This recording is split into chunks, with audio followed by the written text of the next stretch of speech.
The most elegant assassin always chewed gum before starting his hunt. He would wipe his comb with a tissue, pick up his weapon, and turn around with perfect elegance. Then he walked toward the bathroom stall where I was hiding and said, "So, shall we begin?" I was taking part in the Battle Royale. If I could survive in the city for 24 hours as the target, I would win $20 million.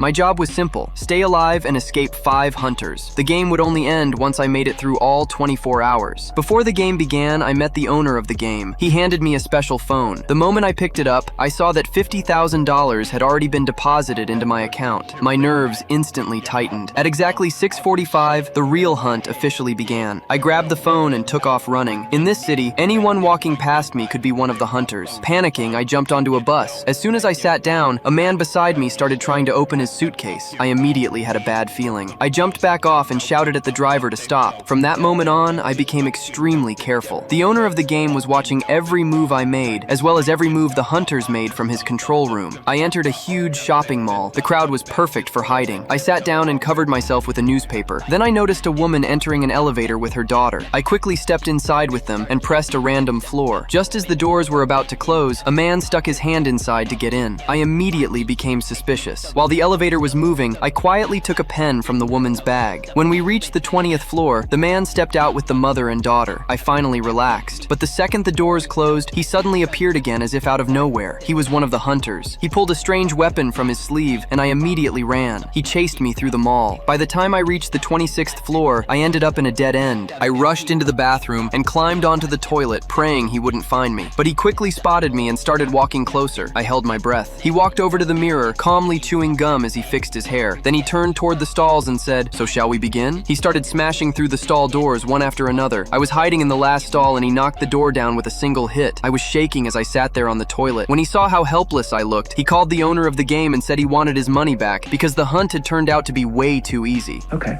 now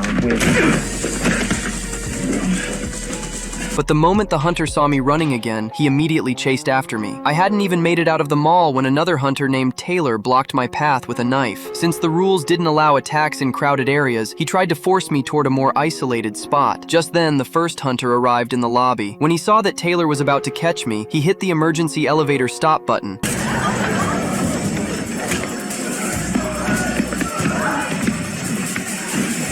Trying to get ahead of him. I rushed into a storage room, and suddenly a man wearing glasses appeared. I thought he was the third hunter, so I jumped over a railing and ran as fast as I could, but he was actually just the game owner's assistant. While running, I tripped over a bicycle and crashed to the floor. By then, Bill had already blocked the exits and was slowly closing in on me. This was a scene from the movie Most Dangerous Game.